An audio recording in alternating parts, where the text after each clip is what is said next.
Let's be friends. Have you not?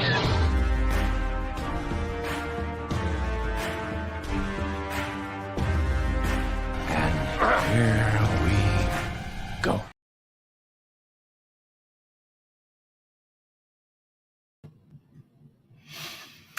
And good evening, ladies and gentlemen, boys and girls, geeks and nerds and ambassadors everywhere, and welcome back to the Ambassador Wing and to the 74th Annual Hunger Games. And it is good to be back with you all. I hope you all are having a wonderful weekend, and I'm not going to put her on the spot, and I'm not going to give her too much grief or anything, but as is tradition here at the Ambassador Wing, each year me and Mam Ambassador pick either a series of movies or a director or whatever to discuss and review and just kind of have a good time. And this year, me and Mam Ambassador did our discussions and we came to agreement, a very advantageous agreement on both our parts. And this year, we're going to be bringing you all our review, our discussion on the Hunger Games films. And yes, that does include The Hunger Games, Catching Fire, and Mockingjay Parts 1 and 2. But before we get into the discussion, make sure you smash that like button. Make sure you share this out with all your friends who are fans of the Hunger Games movies and the books, and tell them, come on over to the Ambassadorial Wing and join the chat, join the comments section, and while me and Mam Ambassador discuss the first in the series, The Hunger Games. And as always, may the odds be ever in your favor. And I want to say hello to everybody that's watching either on YouTube or Twitter tonight, or, well, formerly Twitter, now simply X. Hope you all enjoy the stream. Share this out, repost it, whatever way you need to do it or anything. And as always, hope you all enjoy the discussion tonight. And of course, tonight, I'm joined by the First Lady of the Ambassadorial Wing. I love her. You know her. She's appeared on here several times, both on camera and off to the side of camera. The one and the only. I love her. I have to. Been married to her for 8 years, and she's been with me for this long. The one and only, Mam Ambassador. Hello, sweetheart. Hello. Well, it's been a while, and obviously I don't have to ask you how you're doing because, well, we live in the same house. So, yes, obviously we're separated by a wall. That's it. Yeah, literally, we are separated by a wall. But this is the easiest way. This is the most comfortable way for you and I to do this, obviously. So, but to get the ball rolling, the Hunger Games. This was a series I got introduced to in the second film. Fun little story. I was in college at the time, a year roughly before I met Mam Ambassador, and we were on Thanksgiving break, and I was like, you know what? I've got the time, I've got the money. I'm going to go take in a couple of movies over Thanksgiving break. And at the time, the movies that were playing were Thor: The Dark World, Ender's Game, and of course, Hunger Games: Catching Fire. Unfortunately, by the time I got to the theater, Ender's Game had left the theaters, and I was like, well, crap, this sucks. So I was like, you know what? Let's give this Hunger Games thing a chance. And I went in and saw Catching Fire, and I was like, okay, now I need to know how this whole thing started. So at the time, I had a Netflix subscription, back when it was reasonably priced and not gouged all to hell. And I watched the first one. I was like, okay, now I see why this is so popular. So, sweetie, what was your introduction to the Hunger Games universe, for lack of a better term? Was it the movies? Was it the books first? Which way was it for you? I honestly don't remember, which I hate saying, for a lot of reasons, but I was still, best I can describe this, still in the Twilight Saga world, because Twilight had just come to an end and the Hunger Games was picking up, whereas Twilight the Twilight Saga ended in 2011, 2012 is when the Hunger Games came out. It was during that time I remember seeing the ads on TV, but because of personal issues, which I'm not going to get into on here, obviously.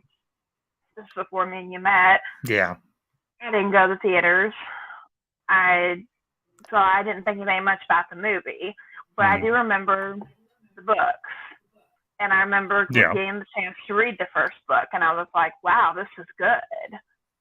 And I kind of kept track of the movies, but it wasn't until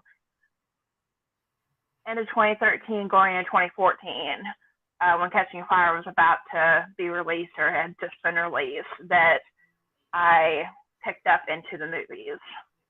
For me, I started with the books. And the books, I'm very glad, have mirrored the movies very nicely. They closed the gap. They didn't leave too many holes. You know, sometimes you get books and movies, and they're just totally different. And with this, you didn't have that. They mirrored each other.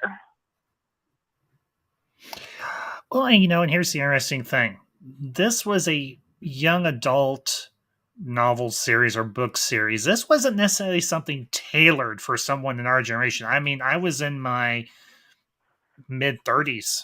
You were in your late 20s, early 30s. Well, actually, it'd be early 30s, roughly.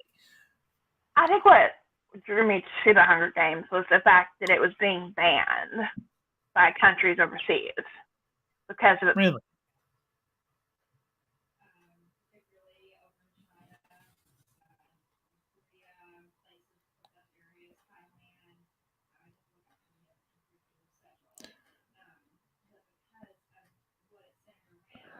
Hey, honey.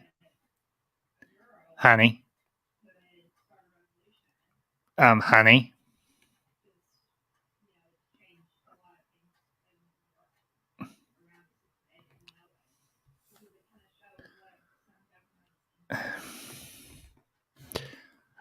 Hold on, folks. Be right back.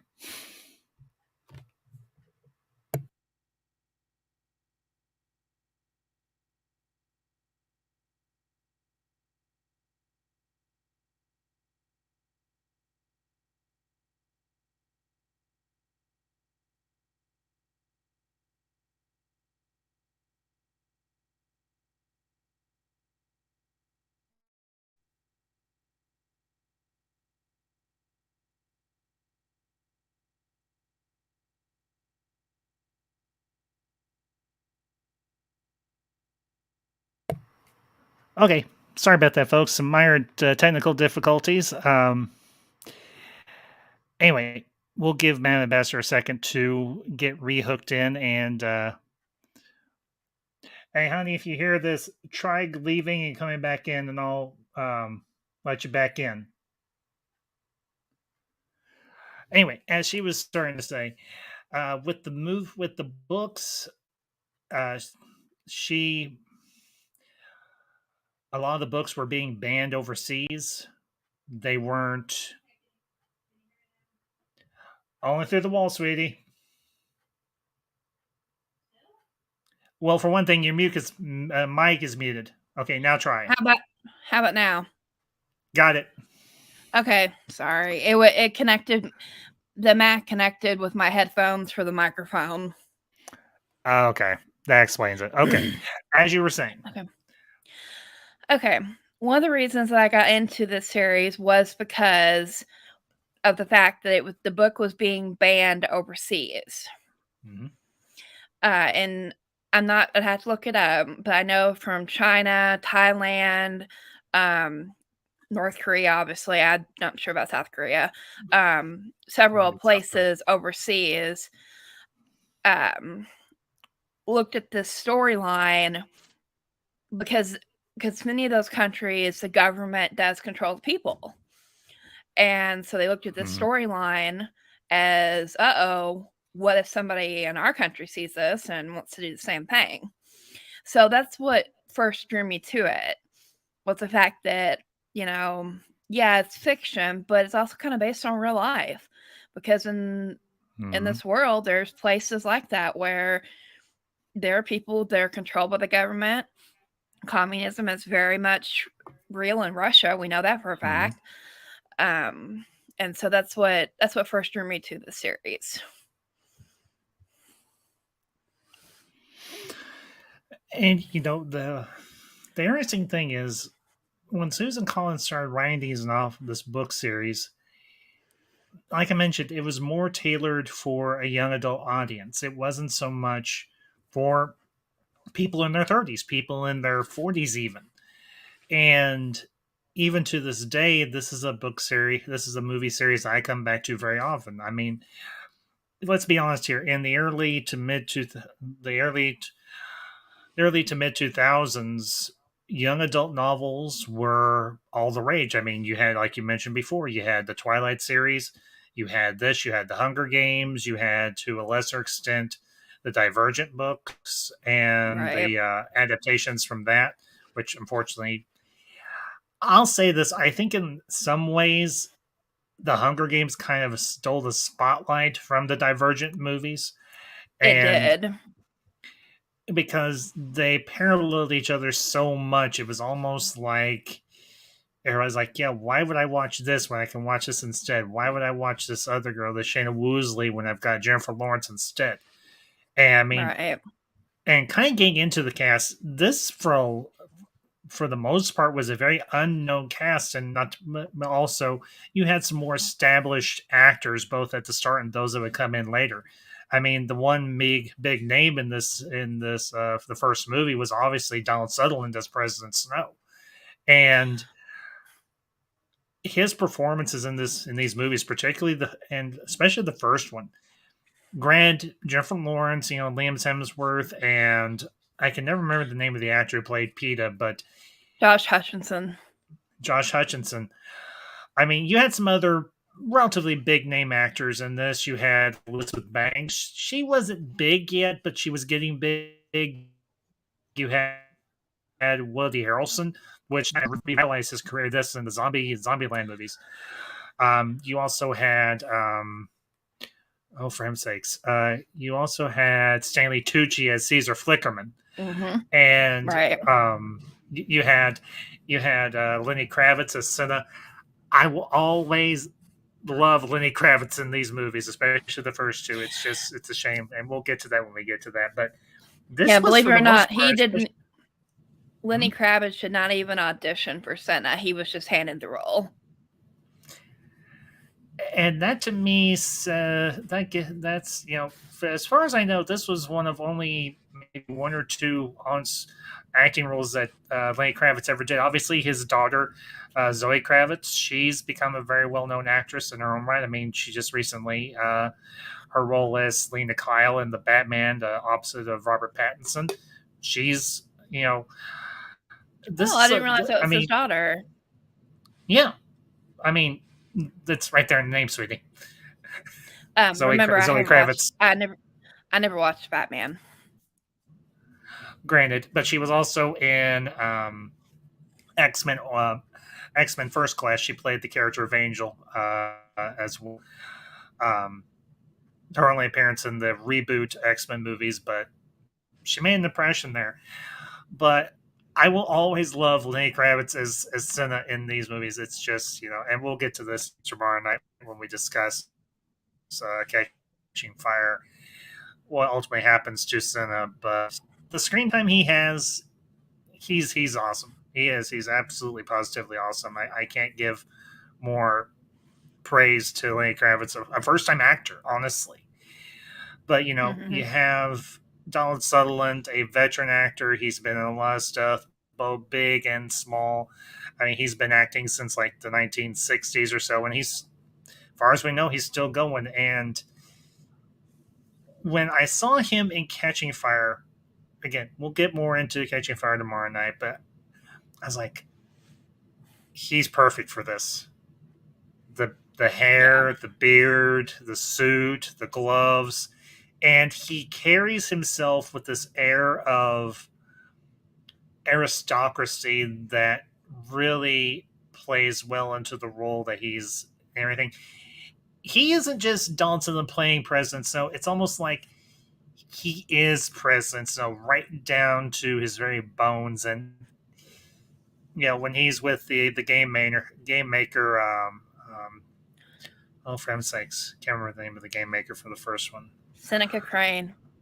Seneca Crane. Yeah, another moderately well-known actor who played him as well, but just the casting for this movie was just really on board, really on the numbers, and I love it.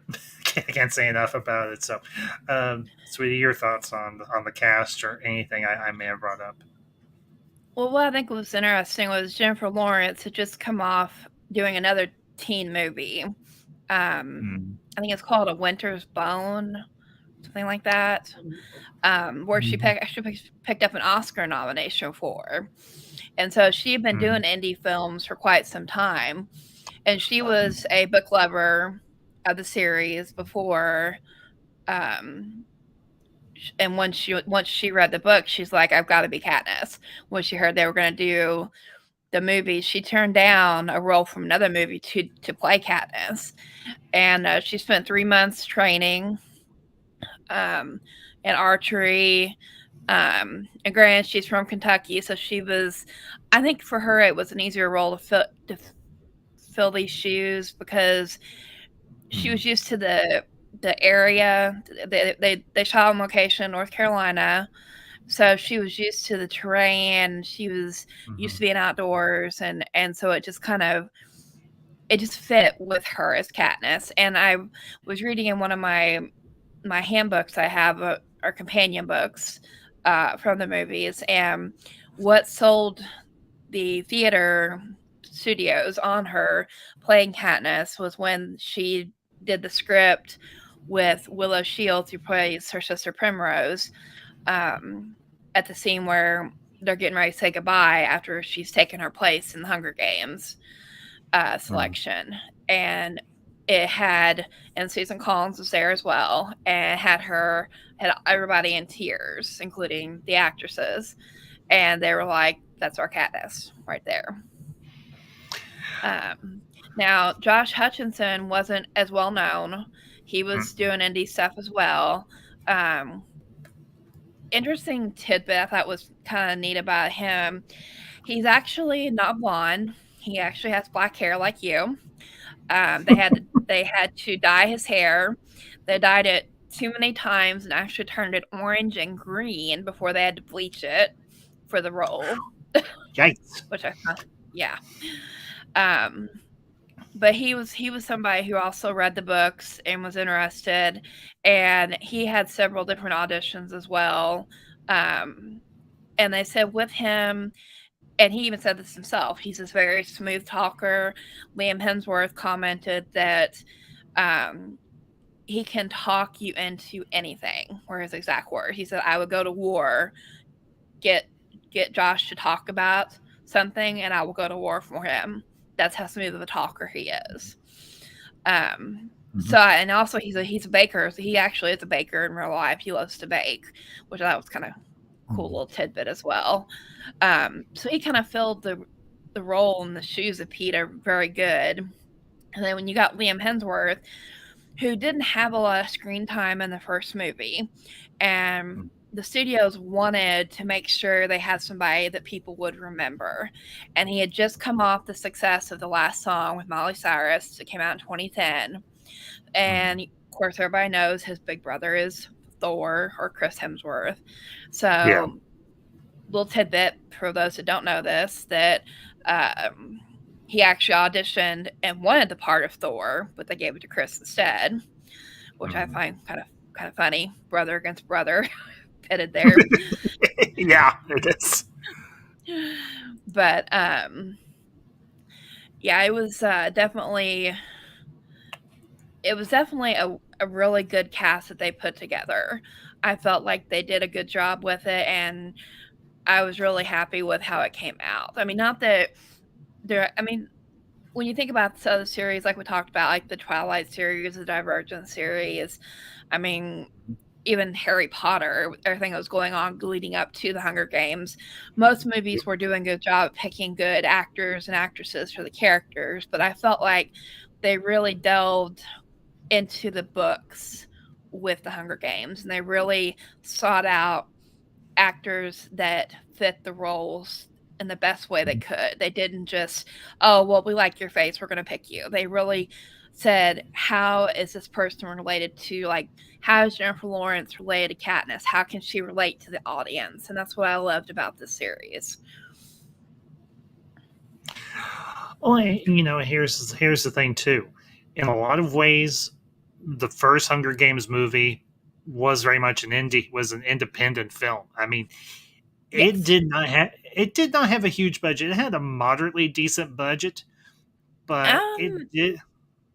I mean, Jennifer Lawrence was paid $500,000 to play Katniss, so I mean, it had a good sized budget. Yeah. Well, okay. Say in comparison to like the last 2 or 3 Twilight movies. Granted, yeah. This and everything, not to mention, this was coming out of a studio that wasn't well known. Lionsgate was kind of an independent studio. It wasn't a big name studio. Now it has gotten bigger, and it's gotten bigger off the back of the success, like the Twilight Saga, like the Hunger Games movies, and so on. But at the time, this was a gamble. I mean, yes, it was. Book adaptations had up to that point done moderately well. I mean, obviously the most well-known one was, of course, the Lord of the Rings films. True. But this was a bit of a gamble for Lionsgate. This could have sunk the studio lock, stock, and barrel if it didn't do well. Obviously, it did do well, or we would have never gotten Catching Fire, and we wouldn't have gotten Mockingjay Parts 1 and 2. The interesting thing for me about these movies, and particularly Hunger Games, and it's something that you hit upon, they cast the person to fit the character, and they picked the right actor for the role. They just, even though this was an independent film, a moderately big budget film, but still an independent film in a lot of ways, kind of like the first Twilight movie was a independent film in a lot of ways. Yes, Summit Entertainment took a huge risk with Twilight. Yeah. And the other interesting thing is a lot of people weren't aware of the Hunger Games books. And here's the reason why. Is because Stephanie Meyer, who wrote the Twilight series, and Susan Collins, they both published in 2006. Mm-hmm. So the Twilight series took off, obviously, and Susan Collins' books took off as well, but it kind of took a back seat because Twilight just exploded all over the world. Yeah. And as the Twilight series continued, granted, we all know the hype and the twihards, as we've called them, all that went on. But Susan Collins kept writing the books, and the books kept gaining momentum because everybody knew at some point the Twilight Saga was going to end. Yeah. And they was going to need something to pick back up to grab audience's attention. And they focused on this. I mean, like you said, it was a gamble, but they could have focused on anything, but they saw this. They're like, well, if Summit Entertainment can do it with Twilight, why can't we do it with this? And that's what happened. Yeah. Well, the interesting thing for me is, even though these books are essentially where you would find them in a bookstore or online, these would be under the young adult section of a bookstore. But these books and even the movies appeal to everybody. I mean, here we are, you and me. We're in our early 40s, or well, my mid to mid 40s, your early 40s. And this is a series of books and a series of movies that we both enjoy. These are characters that we are interested in. These are characters that we're captivated by. And it's not just so much the actors who play them that we find interesting, but it's also the characters that they play. Yeah, you've got Jennifer Lawrence, who's now a very big name actress in Hollywood, off her performance in these movies, but also off her performance, though, in the last few installments of the X-Men reboot series, that really brought her name to the forefront. I mean, and you've got other young up and comers. You got Liam Hemsworth, you got Josh Hutcherson, you've got Willis Shields, who played Prim. yeah, I can't remember the name of the actress who played the mom in the movies and everything off the top of my head, but the interesting thing is in the dynamics in the first movie, Katniss is the mother figure more so than her mother is, because we don't know the exact details of how her the father died. We just well, you got to read the books, but yes, we do know how he died. Well, he died in a coal mine. He died in a coal mine accident. Yeah, we can operate off the assumption that it was due to a mining accident of some sort, and it caused the mother to go into a deep depression and a disassociative state, to where Katniss was having to raise her younger sister Primrose, or Prim.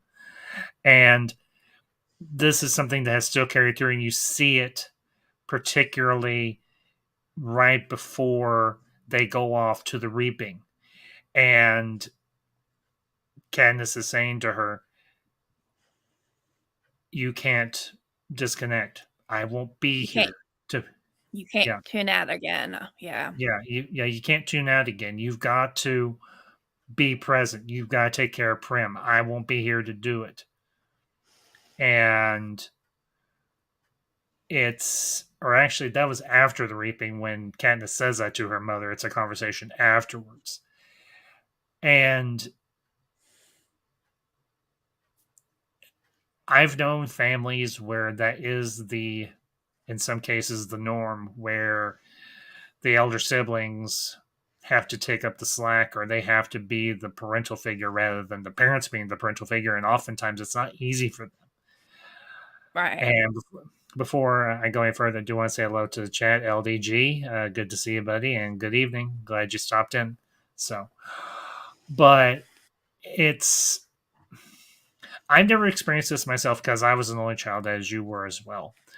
But we both have had family, cousins and so on, where we've seen the cousins be more of a parental figure in some cases than the parents are, often the parents are.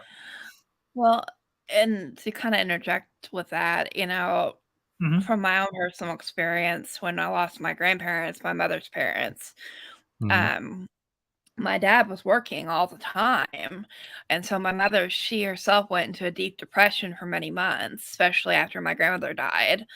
And so I would clean the house. I would fix dinner. I would get up early and fix my dad's lunch to take to work sometimes. And so I kind of connected with Katniss on that level because I knew what she had gone through.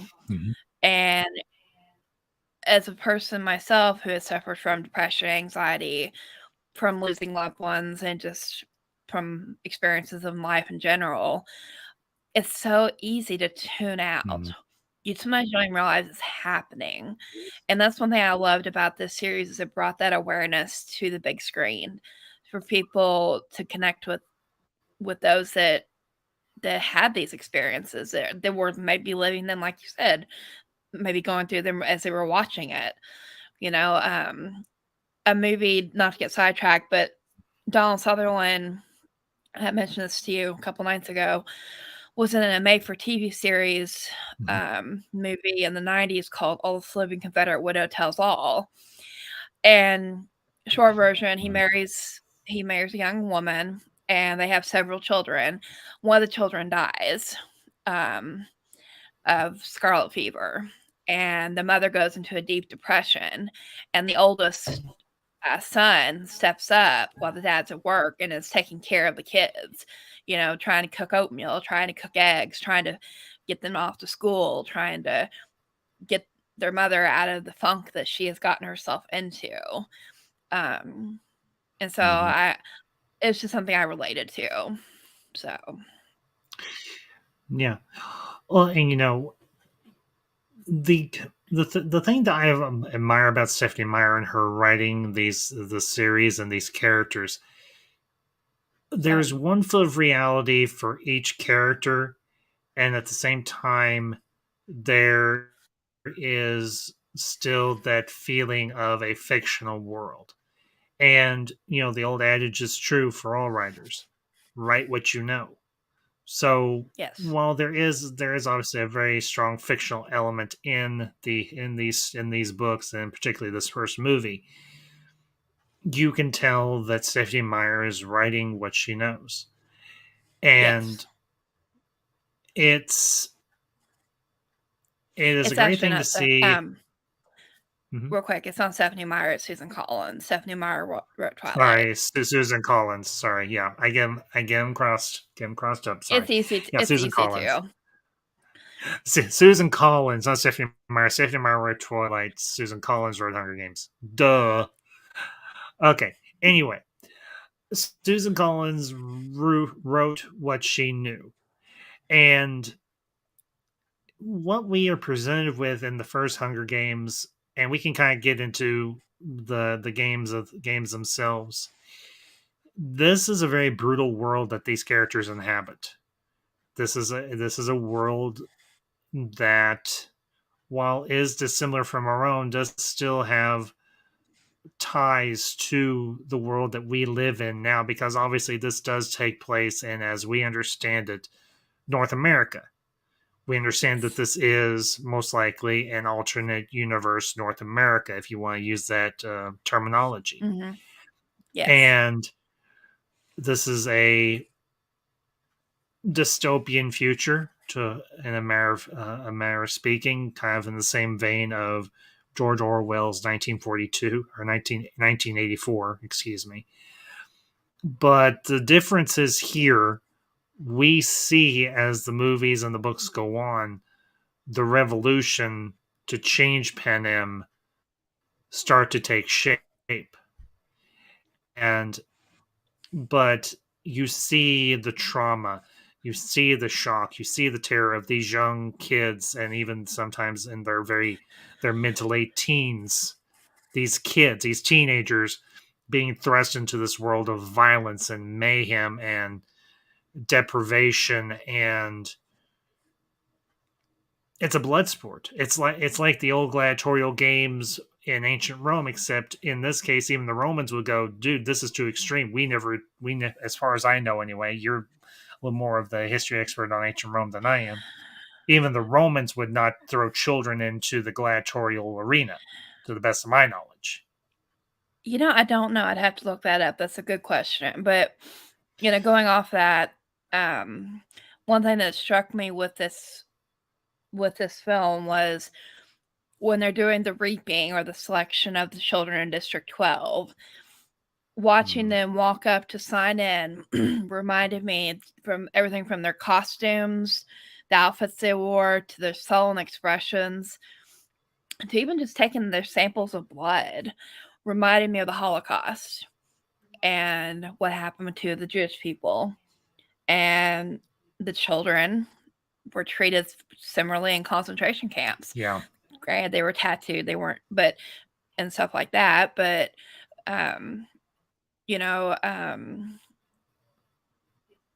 you think about all the same.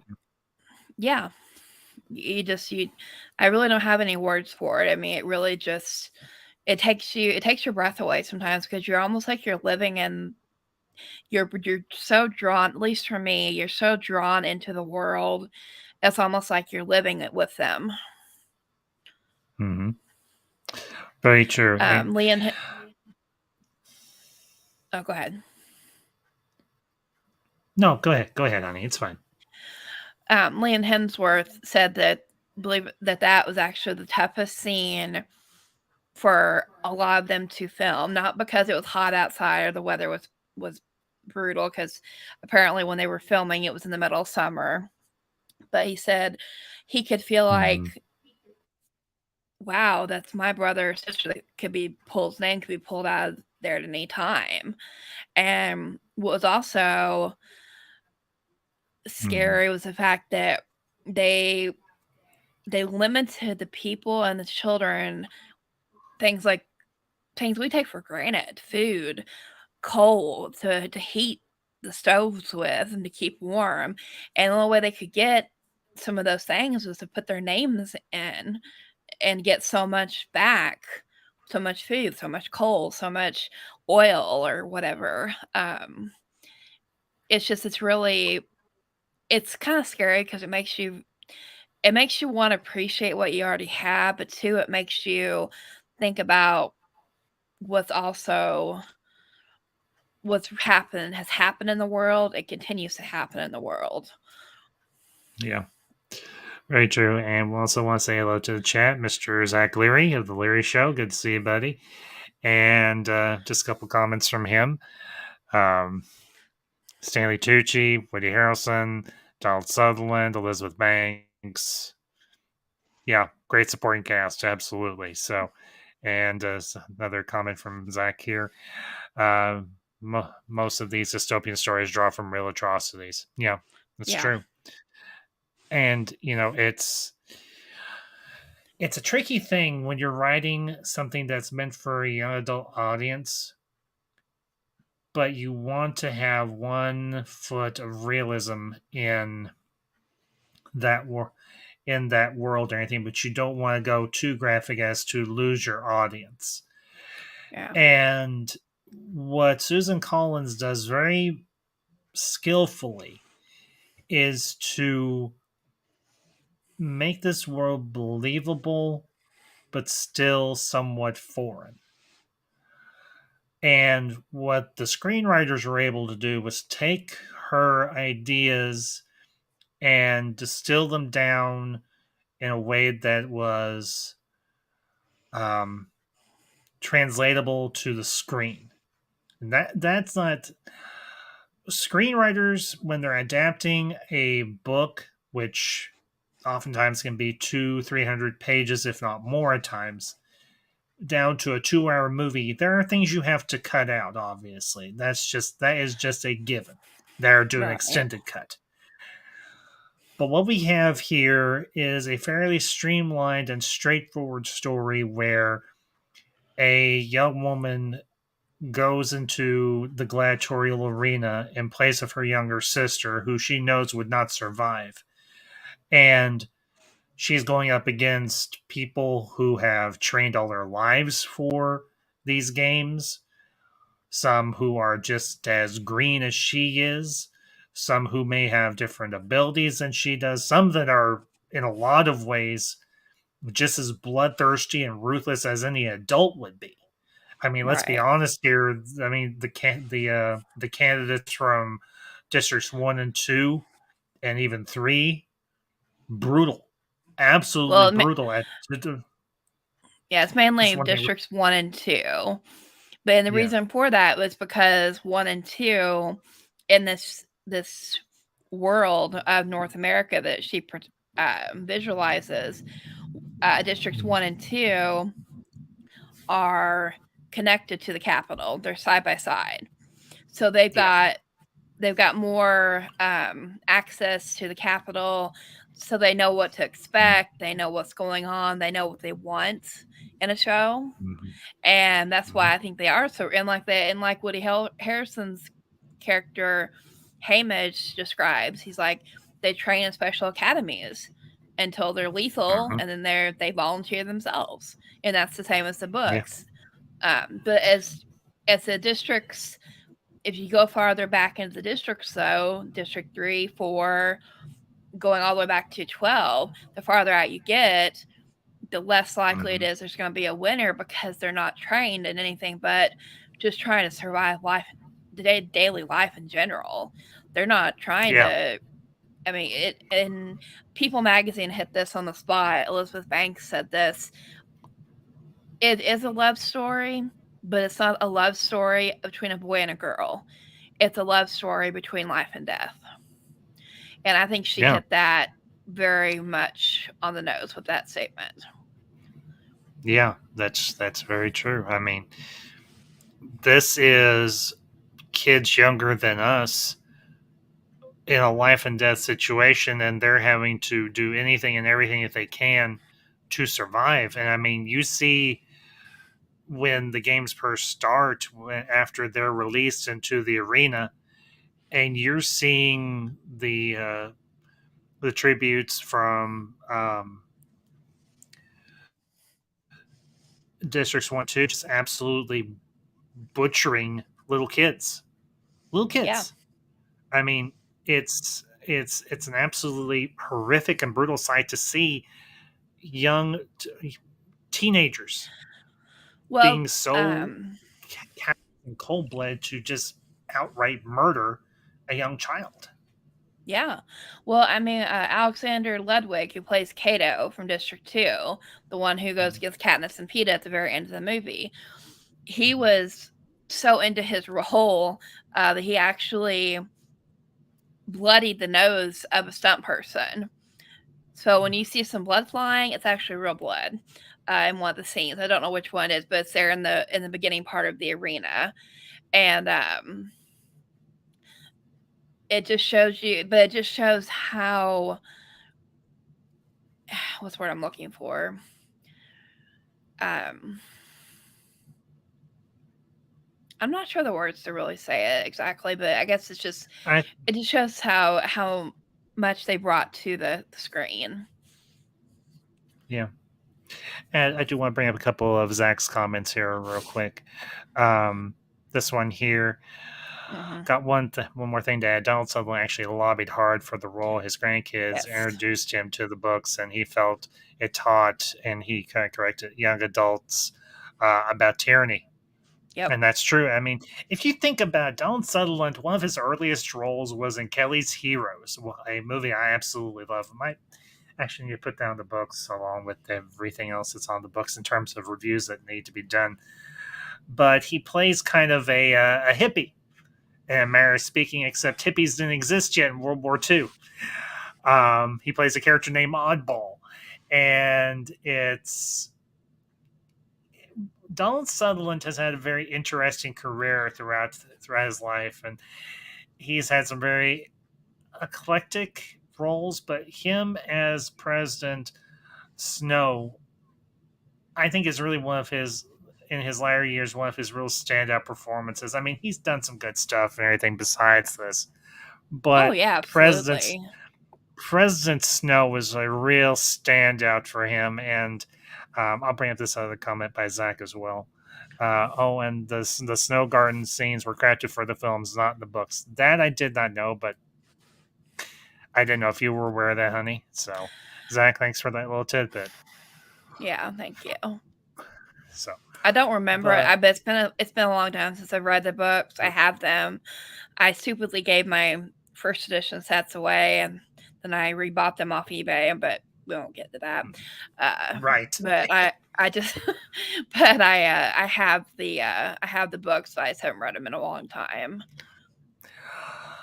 But here's the thing: when he's talking to I'm gonna keep blanking on the damn character's name. It's gonna drive me nuts. The game maker, Seneca Crane. Seneca Crane. I'm going to get him and Senna crisscross because the names sound so much alike. Right. But yeah. There's one scene in particular when the games are going on, and Snow says to Seneca, "I like you. Be careful." And here's the thing. Donald Sutherland doesn't have to do much to creep you out, but he also can be very charming when he wants to be. And he's walking a balancing act because you aren't supposed to like President Snow, but at the same time, it's Donald Sutherland, and there's something very charming about him. And there's something somewhat charming about President Snow as well. And there's a great exchange. It's at the end of the movie. It's after. I know we're kind of jumping ahead a little bit here, and we'll get back into the games itself. But it's the only on-screen interaction, as best as I recall, between Snow and Katniss. And it's after her and PETA. PETA win the games. And he puts the crown on her head. And there's just this look on his face like, I'm going to be keeping my eye on you because you did something you shouldn't have, young lady. And What I he's think is biding. interesting, yeah, what is interesting with that scene, and I'm hoping they bring it into the new movie that's coming out this Yeah. in November, is About he the pulls songbirds back. and snakes. Yeah. Yeah, because I still haven't finished reading that book yet. Don't kill me. Mm. But when he pulls her hair back and you see the Mockingjay pen, and he's like, "That's a lovely pen," and she's like, "Thank you. It's from my district." And he gets this look for a split second on his face. This is how good of an actor he is. And it's like it hit something, a nerve deep in him. And he's like, "They must be very proud of you." And for me, it was like, what's underneath there? And I've only read, I think, 6 chapters of the book, The Ballad of Songbird and Snakes. But so far, what I've read pertains, I don't spoil anything for anybody, but it pertains to District 12. And so I'm wondering if that Mockingjay pen comes into play. I'm really hoping it does.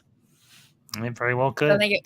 I think it would tie everything in really nicely, because that symbol is not just of the revolution, but it describes Katniss. It describes her as just a simple bird trying to survive, but then she learns to spread her wings and become who she was meant to be. And and that's, we were talking about the games, and we see what the games do to people, because once PETA and Katniss are reaped and they go through that whole thing, they meet their mentor, and they also meet their escort, Effie Trinket. I'm going to qualify. No, go ahead. It's all right. I'm going to qualify something here. I know Elizabeth Banks has done and said some rather ill-informed or rather dumb things in her professional career, but I will say this: her as Effie Trinket, she was a perfect fit for this role, and I all four movies. I know she came off very coarse at first, but as the movies went along, Effie grows on you in a lot of ways. Oh, yeah. But Elizabeth Banks really nailed that role. The other character, I only knew her from one movie, and that's Seabiscuit. Excuse me. When she played the wife. Yeah. And to see her appearance change from that movie to this movie was just almost a complete, like a splash of cold water in the face.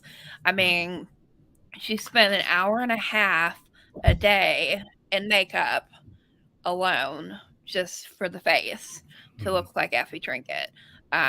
Spent another 45 minutes doing her nails every day for Effie Trinket. So she just really delved into the role. And there was, I can't remember now what I read in my companion book, but she wanted to model her performance after Katharine Hepburn, which I thought was interesting. I could see that. I could. Yeah, I can't. Once I read that, I was like, yeah, I can see that, where that's coming in at. Yeah. The other character, I kind of was touched on this. I tried to touch on this, but we see what the games do to these characters while they're in them. But we also see what the games do to people after they've come out of them. And we get introduced to PETA and Katniss's mentor, Hamish Abernathy. played, I think, extremely, extremely well by Woody Harrelson. I mean, I Yeah. liked Woody Harrelson. He's a favorite actor of mine. I mean, I loved him as Tallahassee in the Zombieland movies. Grant, I haven't seen the second one, so I'm basing it more so on the first one. But seeing him, again, when we get to tomorrow night, when we get to Catching Fire, I'll have that was my first real introduction. But going back, and watching the first movie on Netflix and meeting Haymitch, I was like, okay, this makes a lot more sense. He's a drunk, but there's a reason he's a drunk. The only way he can survive day to day is to drink himself into a stupor so he doesn't remember the games. Because we can imagine just how traumatic the games were on him. Not to mention growing up in District 12, dirt poor, and so on. It's brutal. It can really warp and change a person. But once Katniss and Peter are in the games, he really pulls himself together and he starts to really work to save his two mentees. He works hard to get the stuff that Katniss and Peeta need to survive in the games. And Haymitch grows on you, just like Effie grows on you and everything. Now, I think the thing with Effie is she has a bit of a naive streak in her, but at the same time, especially after the first games are over, and we'll get more so into this tomorrow night and Monday night, she really starts to develop a bond to Peeta and to Katniss. Well, and here's something too that Elizabeth Banks commented herself on with the character of Effie, and you put that up against the character of Haymitch. Haymitch had won the games, so he was, according to all the rules, he was safe for the rest of his life. Mm-hmm. Effie's role was precarious because while she was from the capital, while she, obviously had all the wealth and riches that they had there as well, she was part of that. Mm-hmm. She was still involved in the games and could easily be replaced. I mean, look what happened to Senna. Not to jump into Catching Fire, but look what happened to Senna in the second movie. He gets killed because he's trying to help Katniss. So, I mean, the roles, and this was kind of described in the books, but I'll have to go back and read them again to really get a better observation of it. But if I remember correctly, their roles were precarious because they were easily disposable. And that was something that Elizabeth Banks pointed out. Well, and Seneca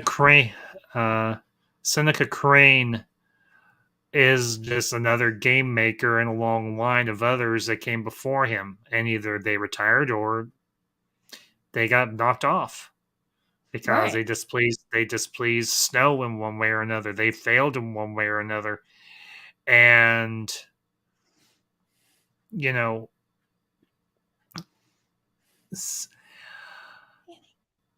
thing that I found interesting, this is one of my favorite scenes in the whole movie, and I think it is yours as well, honey.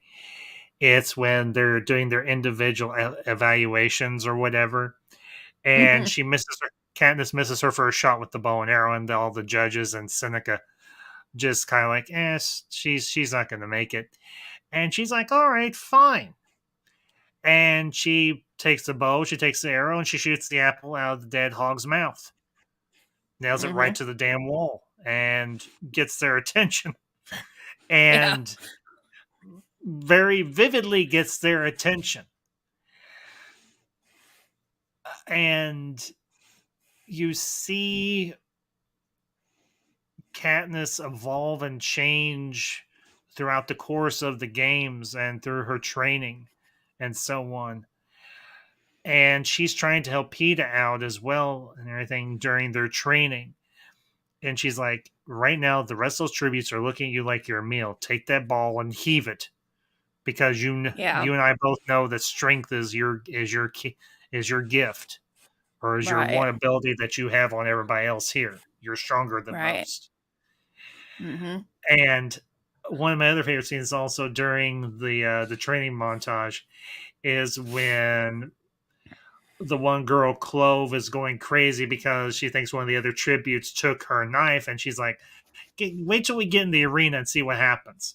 And then That Katniss was looks up to actually the sea. that was actually Kato, not Chloe. It was Kato. Oh, Yeah, it was? Jason from District 5. Was who he thought took the knife. I think he's from District 5. And hold on a It second. turns out to be Rue. That. Yeah, it turned out it was Rue. And she was, believe it or not, the little girl that played Rue. Hold on, what was her name? Fiddlesticks. Amanda Stenberg. She was actually did those stunts because she loved to climb trees and she was an actual climber. And so they had her rigged up in harnesses and stuff. But when you see her in the trees and stuff, she's actually doing those stunts. Yeah. And, you know, it's an absolutely heartbreaking scene, obviously, during the games when her and Rue, when Katniss and Rue form an alliance. And unfortunately, Katniss does get Rue out of the net, but then unfortunately one of the other tributes nails her right in the chest with a spear. And then she kills Marvel.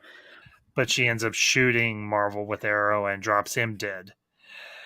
And I think Katniss does. And unless you are absolutely positively made of stone, it's just gut-wrenching seeing a child that young that had their whole life ahead of them just snuffed out like that. Yeah, it is. And then, of course, towards the end of the games, when the Capitol puts out the extra supplies and the one girl pins down Katniss, Clove. And Thrush, Rue's brother, comes in and says, "What'd you do to my sister?" and beats her against the male cornucopia so hard that you hear her neck snap. Yeah. And he's like, "Just this one time." And he runs. For Rue. Yeah, for Rue. Well, they weren't actually brother and sister. They were just from the same district. Oh. My mistake. Sorry. Okay, yeah, that would have made more sense. Yeah. But, well, here's the thing. Yeah. They might have known each other, and I don't know, because you've read the books. I know it's been a long time, but here's the thing. Their two families might have been very close. He might have... Well, yeah, of course. And I think, not to mention, as young as she was, he could feel some sort of, brotherly love, even though they were technically siblings. Well, yeah, exactly. Because he knew that she didn't have he knew that she had traits like the climbing trait, for example, that she had some traits that other tributes didn't have. But he wasn't about to let on, obviously. But he probably had that in the back of his mind anyway. Just like with Katniss thinking of her own sister, she's too young. She's not going to make it. And you don't expect the chance of a child that young winning is slim to none. I mean, when you think about Catching Fire in the movie, when they talk about Finnick winning, he was the youngest ever to win the games at 14. Now, the ages group ranges from age 12 to age 18. Because once they hit age 18, depending on what district they're in, they're required to either go, if they're in District 12, work in the mines or whatever trade is part of that district. And you just, these kids aren't going to make it. It's like Gail says in the movie, you root for your favorites, you cry when they get killed. It's sick. And he hit it right on the head. It's sick. It is. I mean, whoever, whether it was Snow or it was one of the other founders or whatever the case may be that came up with the idea of these games, these people were absolutely depraved. Absolutely beyond the pale depraved. And yet this is how this world works. and it shouldn't be. No.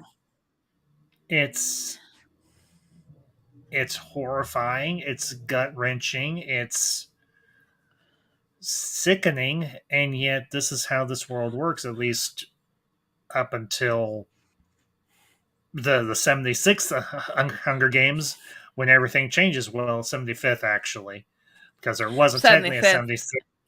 Yeah. Well, there was a 76 if you count Mockingjay Part 2, because Finnick himself in the movie says, "Welcome to the 76th Hunger Games." Yeah. So, but what I think is most, this kind of goes back to something we were talking about earlier in the show. What is more sickening is the fact that Susan Collins brings to life what has happened in the past in real life, and what goes on today in some third world countries. And out there right now, now, Graham, I'm sure there's no actual Hunger Games, obviously. Yeah, but obviously. The treatment of the children, the treatment of the adults, and the deprivation that's forced upon them by the government is very much a real part of society today. And that's one of the reasons why the book was banned in so many countries, because they didn't want people getting the idea that they could break free from that. So, whereas here in the United States, it caught fire, no pun intended, and it did exceedingly well. It was the number one bestseller for heaven only knows how many weeks or whatever, and the same was true probably for the sequels, for Catching Fire and Mockingjay. Yeah. The other interesting element of this is, of course, I guess you could call it the propaganda wing of the Hunger Games. The pregame, the whole pregame aspect of it, the odds makers, and of course, the person at the center of it all, at least on the stage, is Caesar Flickerman, played by Stanley Tucci. Played exceedingly well by Stanley Tucci, I have to admit.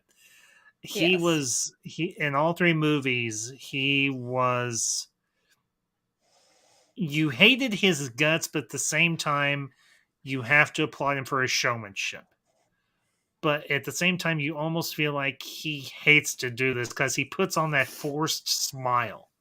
And you almost feel like it is a forced smile, that he doesn't really want to do this. He takes no joy in this, but he has to.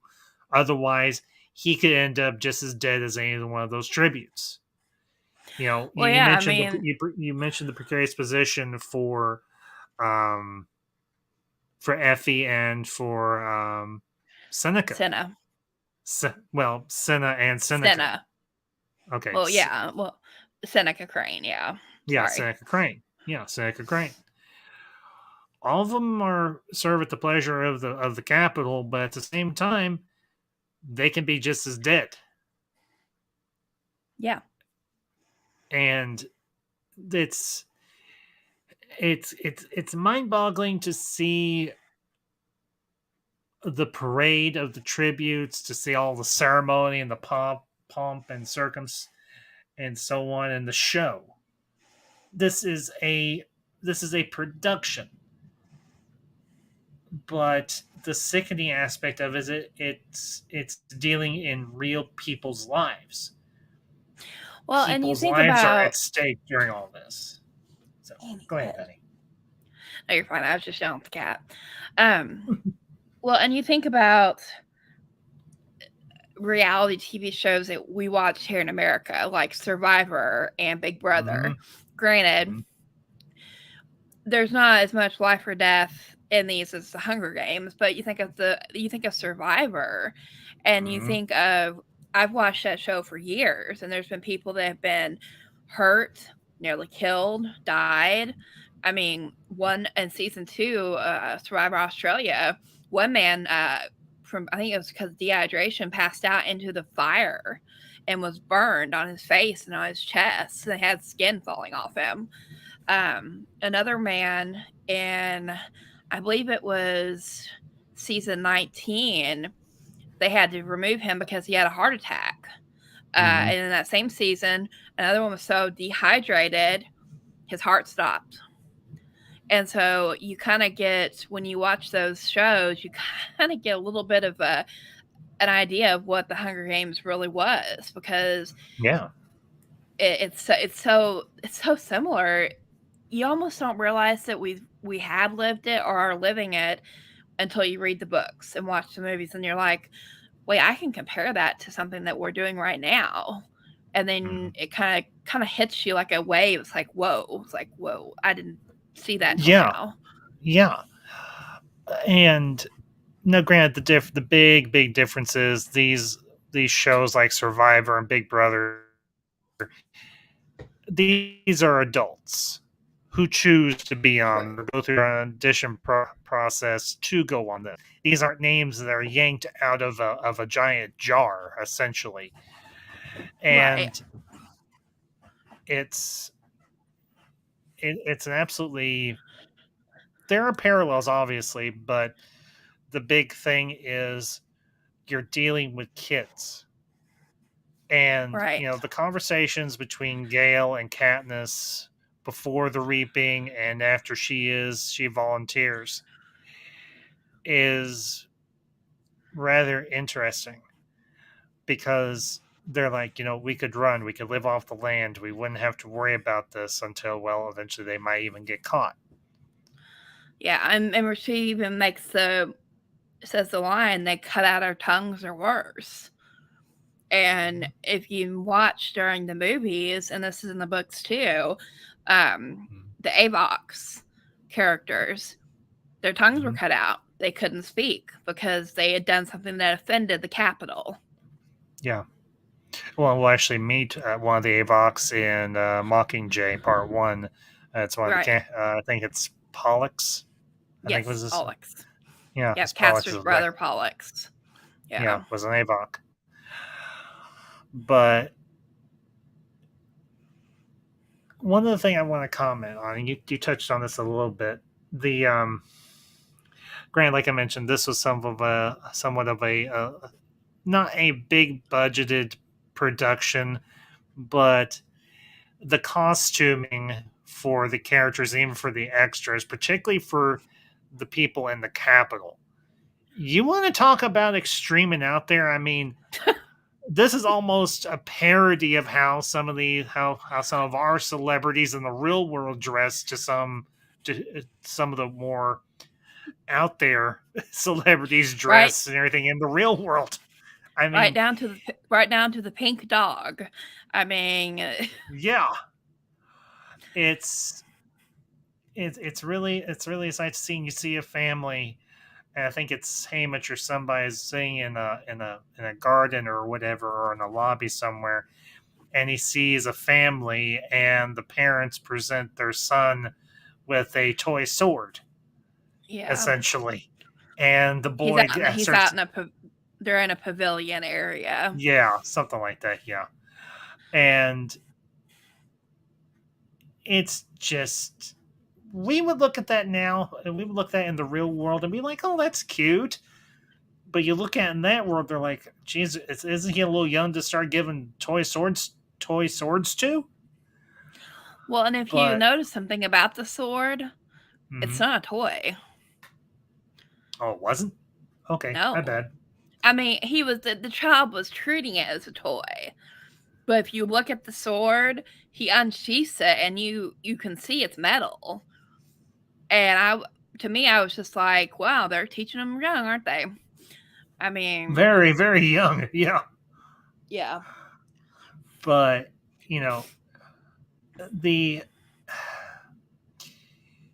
it's interesting, this one other thing I'll comment on. If you want to piggyback on it, you can, sweetie. Okay. The set design, because you go from a very starkly poor, rural, very rustic environment like District 12. Then you go to the train, and you have Effie describing the train, and the train's very opulent, very lovely. Obviously, it's got its different infrastructures. It's got surveillance on the different districts and so on. And then it's got the dining car, the meeting car, whatever, or the living room car, whatever you want to call it. And then you get to the Capitol, and you see how grandiose it is, how big, how massive, how bombastic it is. And it's a stark contrast. And it's even a contrast that does parallel the real world in some ways. Our world. Well, in some ways. they look. You look at District 12, and they actually mirrored some of District 12 off the United States in the Depression era. There, if you in the movie, if you catch some of the scenes, are based off of some of old magazines from the 30s and 40s. Different scenes, I think maybe by Norman Rockwell. I might be wrong. I had to go back and reread some of the trivia I read. But you think about, well, I mean, it's so different from how the world is today. I mean, you look at a small town. Like, I grew up in this small rural town that had a little gas station, a little flower shop, and a little county fair that came in for the weekend, but not 30 minutes away. Yeah, but not 30 minutes away was a big, huge city, and it was so different. And every time my parents would take me anywhere near that city, I was just enchanted by it. So I was just like, wow, this is something that we don't have. I've never seen before. And I mean, granted, I know it's not the same context as the books and the show, but at the same time, there's that what's the word I'm looking for? It's not balance. It's that fine line of, for lack of a better term, the poor versus the rich, and the wealthy and the elite of the capital, and all of this is done. The movie and the books, they always say the Hunger Games is done because of what happened in the rebellion 70 some years prior. And yet it's obvious when you watch the movie and when you read the books, this is all done for the amusement of the capital. This is a punishment, and they don't care. They're right before the kids start, while they're counting down in the arena, and the kids are getting ready to run off their pedestals to try to get to safety and try to hide. The people are laughing and cheering and leering at them. I mean, the one scene where the train with Katniss and Peeta pulls up into the train depot there, and there's one of the subtitles on the screen shows somebody yelling, "Peeta, I love you." To them, it's a reality show, and they love it. This is their celebrities, and they love that's where all the sponsors come in, because they want to see their tribute win, and they're not thinking of the lives that they're really affecting. Yeah, and it's an amazing thing to see that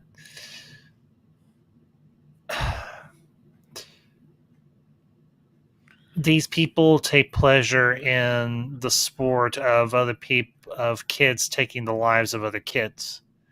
Yeah. And you have to think, where does the disconnect from? I mean, is there something in the water in the capital that make people like this?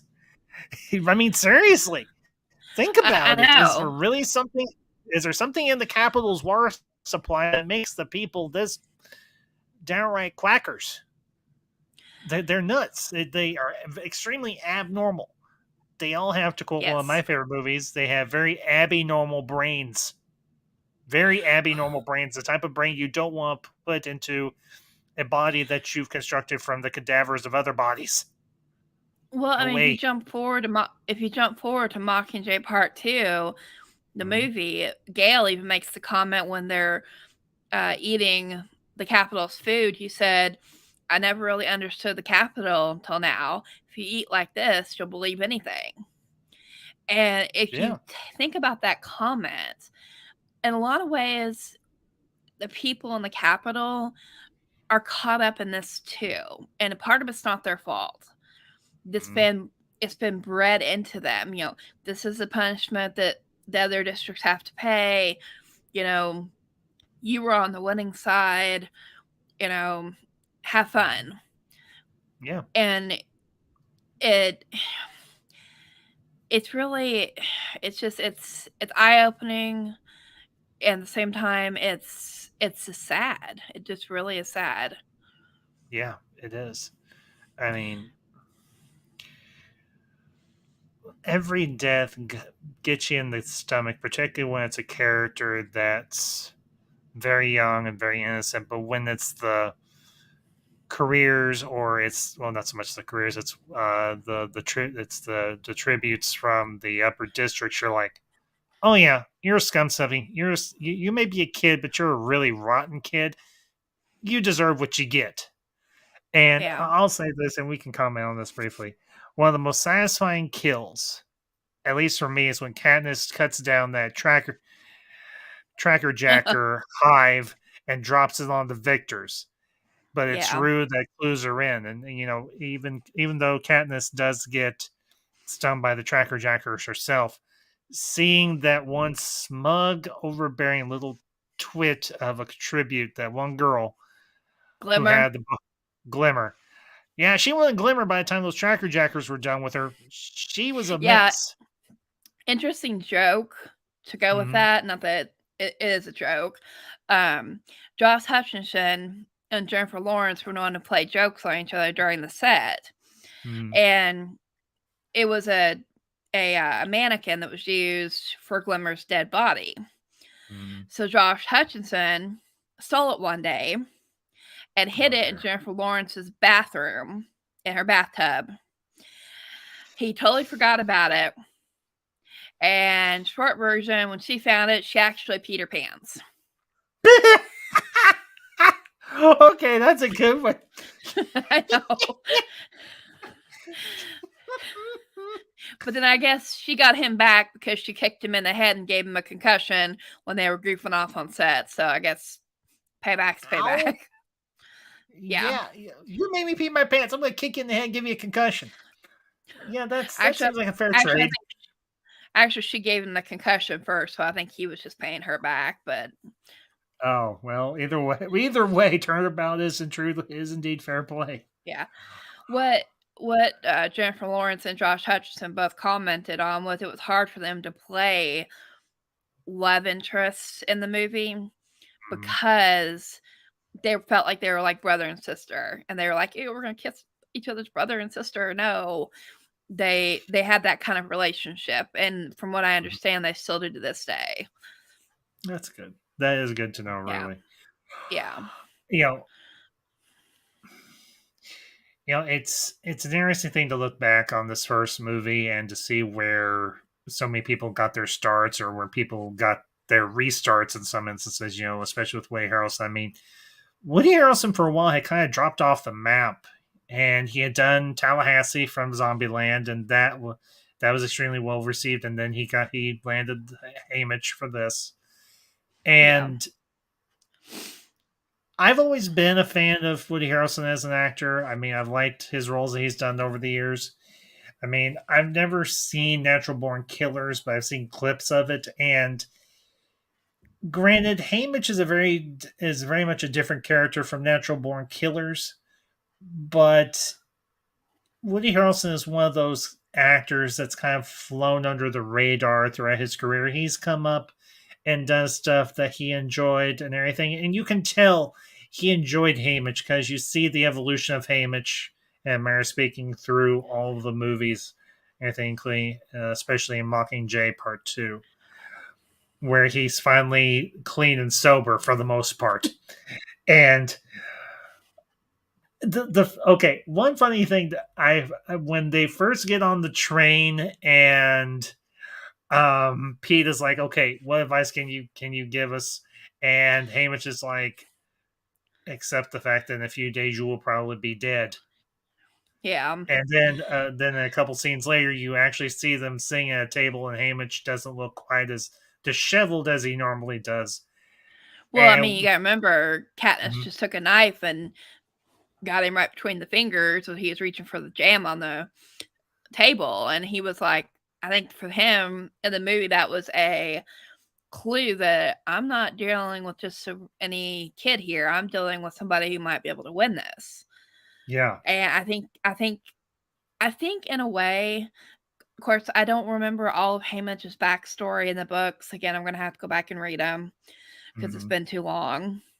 Yeah. But and I that's think understandable. Haymitch sees a part of himself in Katniss And because that's he very sees possible. that she just wants to survive and she just wants to save her sister. Now, Yeah. you never see him, obviously, in the first movie, you don't see him there at the reaping. You just see him on the train coming from his bedroom where he'd been drinking. Which again, I think shows Woody Harrelson's that's the word I'm looking for. Range. Well, that is a good way to put it.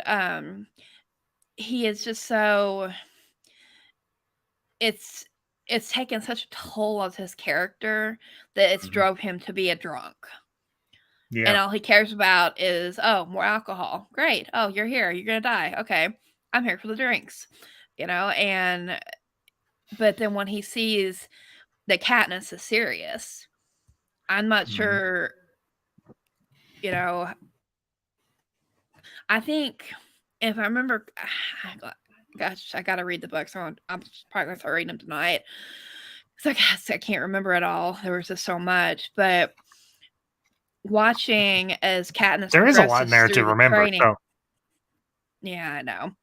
But watching as Katniss progresses through the training with the other tributes before the actual arena showdown, and then you see Haymitch and Peeta kind of building this kind of relationship off to the side, and in the back of your mind you're wondering, what's going on, and then of course you get that one scene in the movie where Haymitch is like, oh, he wants to be trained on his own from now on. And to Katniss, it's like a slap in the face. It's like, well, I thought we were in this together, and now he's just going to nut me. And then, of course, the next evening, they have the interviews with Caesar Flickerman on the live television show, and truth comes out. Oh, he's got a crush on her, and she's just ready to kill him right there and there. She's just because it made her so vulnerable. Yeah. And that's what I love that these characters do is these actors do is they bring these characters vulnerability. That's what I was looking for. Yeah. To life with this movie. And that's very true because these aren't superpowered beings like you would get in Star Wars. These aren't vampires or werewolves like you would get in the Twilight saga. Yeah. These are just normal, everyday people trying to survive in this hellish landscape that is both okay, maybe hellish landscape is wrong. This very that's right. very very bleak, very grim lifestyle that they live from day to day to day. And meanwhile, off several thousand miles to whichever direction you want to point is the capital, where everybody just lives in a lap of luxury, and you've got one guy at the top of everything with President Snow, and everybody's just in awe. And here's the interesting thing: they could have designed Donald Sutherland's costuming for President Snow any way that they chose to. Now, granted, they did calm down his hair and his beard in Catching Fire from the first Hunger Games. But here's a man who is very unremarkable in a lot of ways, except for maybe his mind. And he's got white hair, he's got a white beard, and he's wearing these very understated yet elegant suits. Right. And it's a world that's not wholly dissimilar from different parts of our own world, or the world we live, or the world as it once was decades ago. But there's a touch of realism. And I think that's the one thing that Susan Collins did very well in crafting this world. And it's a real testament to the cast and the crew and the director and everything and so on to bring that world to life and make it look realistic yet dissimilar. Well, I think about in the beginning of the movie when they're showing the special film brought all the way from the Capitol, and you first hear Donald Sutherland's voice. You don't see him, but you hear his voice. Yeah. And then you see the pictures. The pictures describe nothing of what the Capitol looks like now. It looks like everyday America being rebuilt from World War II in a lot of ways. And he talks about people rising from the ashes. And I don't know, it's very much a propaganda reel in a lot of ways.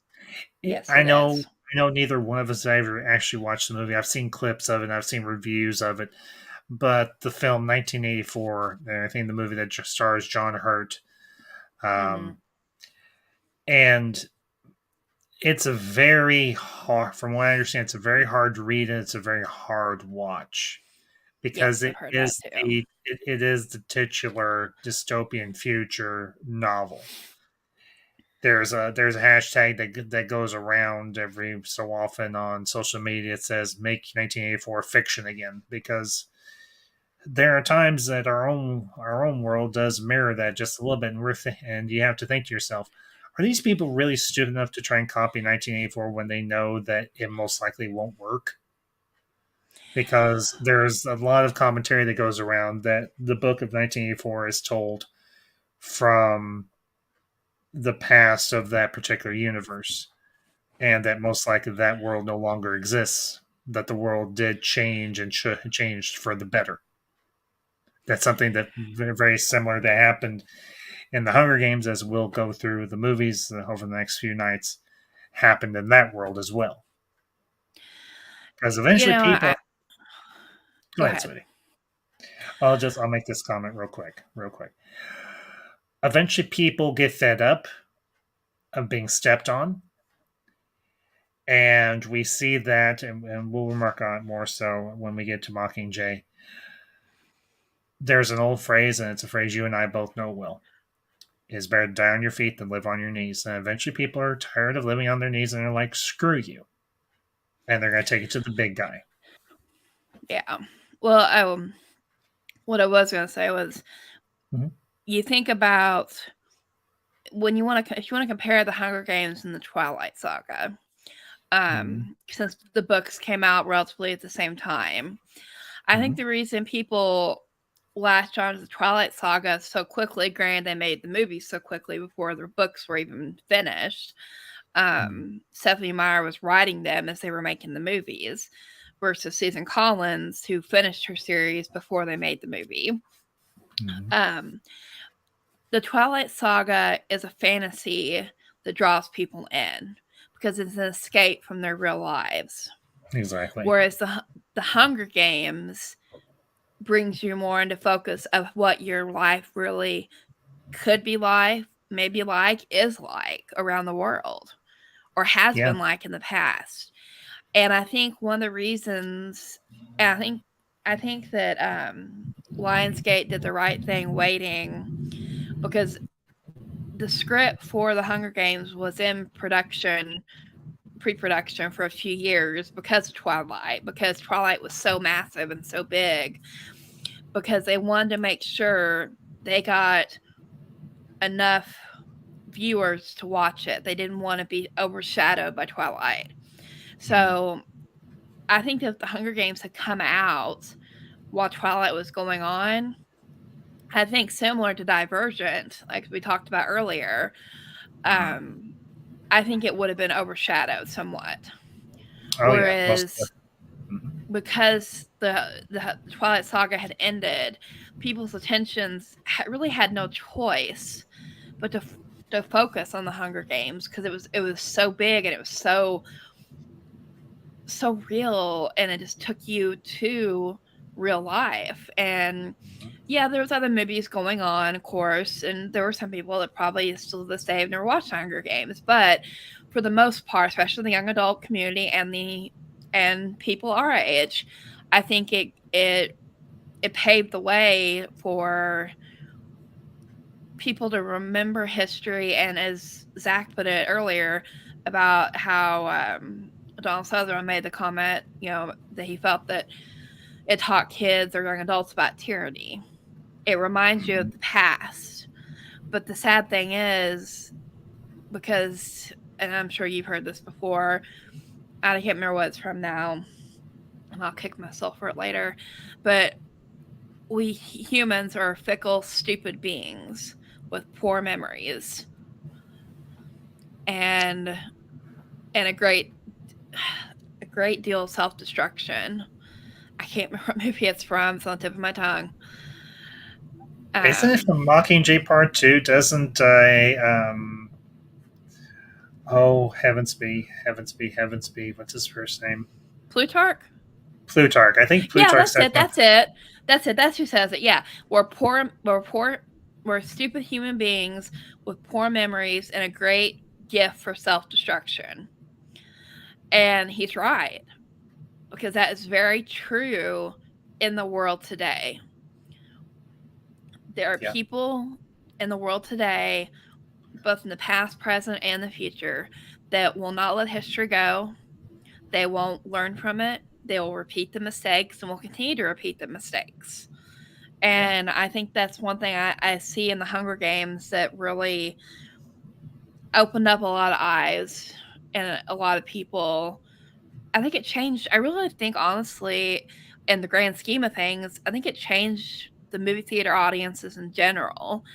Because, we've seen movies like, for example, Apollo 13 or The Right Stuff or movies about World War II and the Holocaust and stuff. But these movies, like you said, we'll get into them in the next couple nights. But these movies really hit close to home. Yeah. And they hit close to our hearts because in a lot of ways, we are Katniss or Peeta. We are Gale. So there's people out there that, I know this is not pinpointing any political topics, but there are people like President Snow. There's things out there that are in place that make you realize how easily we are controlled or can be controlled. Yeah, it's the interesting thing that we will see as we go through these movies the next couple of nights is that we will see that people latched on to what Peeta and Katniss did at the end when they took the Nightlock berries in their hands and were getting ready to eat them, and you hear the other announcer yell, "Quit! Stop! Don't do it!" Because he just yelled "stop" twice. Yeah. And in that moment, everything changed because. And that's what's interesting too. With Snow's appearance, this is what I was going to comment on this earlier, and it just flew out of my head, but it just came back. Mm-hmm. You talked about how President Snow has this almost, for lack of a better term, grandfather look to him in the first movie. Mm-hmm. You're not sure how to relate. At least for me, I wasn't sure how to relate to him till the very end. But then when you go into Catching Fire, when we'll talk about it tomorrow night, his whole demeanor and appearance has changed because in that 6 months time estimation guess that from when Katniss and Peeta won to when they're getting ready to go on tour, the entire scene, unbeknownst to them, has changed. And President Snow has had to go from being just a leader where everybody followed his rules to, well, for lack of a better term, may the odds be ever in your favor because I'm going to kill you if you don't do what I say. He's gone from a seemingly benevolent tyrant to a cruel, despotic tyrant, when in fact that's what he has, the type of tyrant he has always been, is a cruel, despotic tyrant. Going back to when I was in college, and our professor, when I took the my Nazi Germany class one semester, that was actually brought up that President Snow kind of mimicked Adolf Hitler in that aspect, because Adolf Hitler grew up poor. He grew up with Jewish friends. He was, to some people, relatable. But then when his world was turned upside down, he just kept becoming this worst person, this terrible human being. And there was some that idolized him and thought, oh, he's not that bad, when in reality he was 10 times worse. And I think that's the same thing with President Snow, as our teacher said,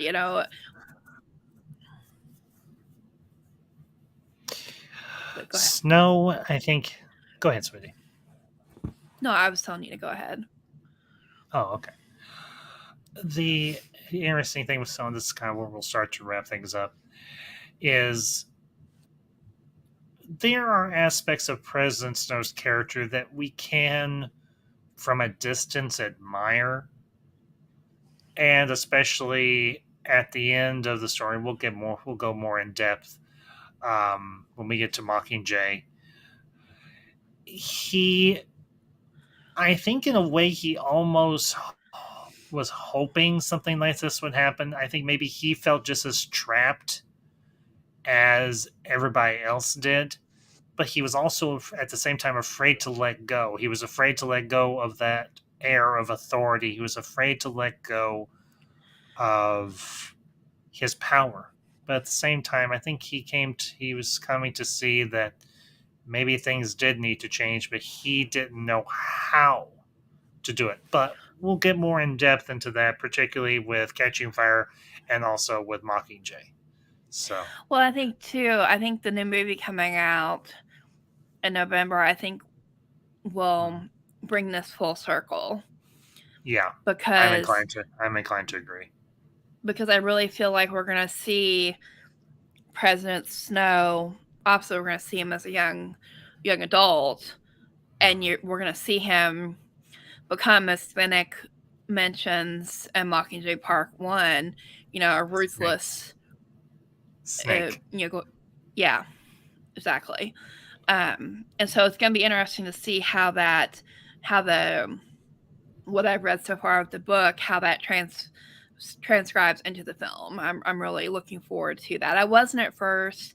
To be honest with you, President Snow used to be a character I just did not really care for, because Donald Sutherland did such a good job of playing him that I hated his guts.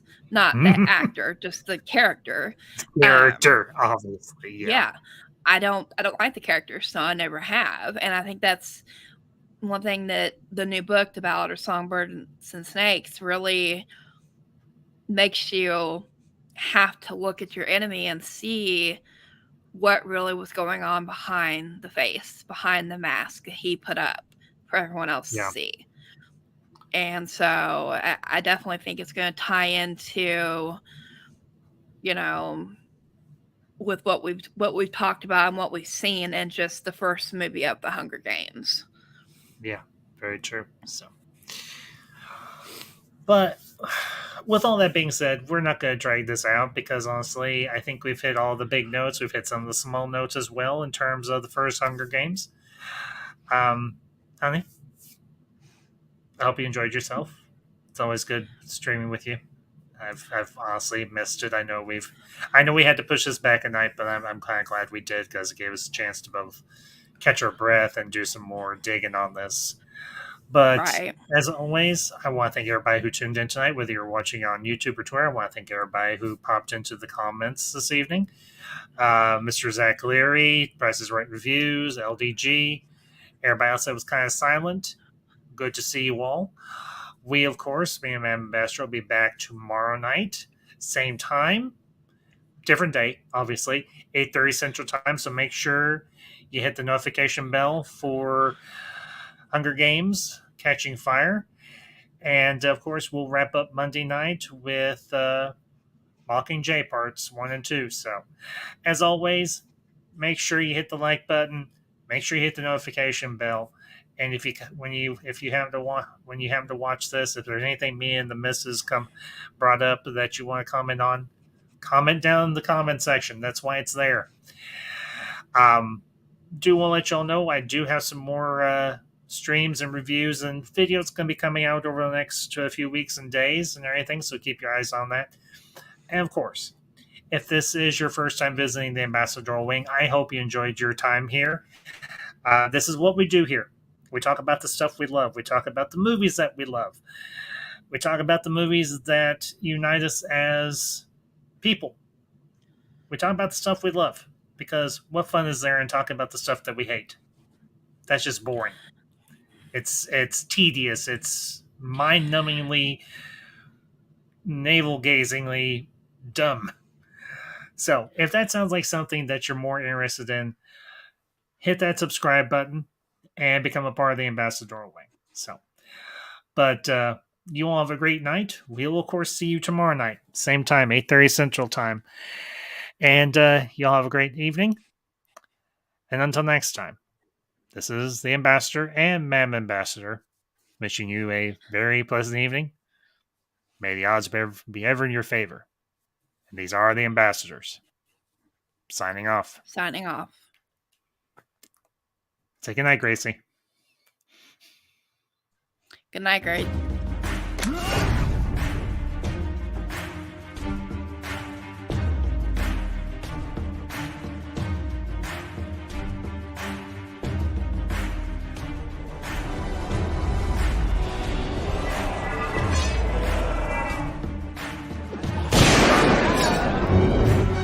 Let's be friends. I have not.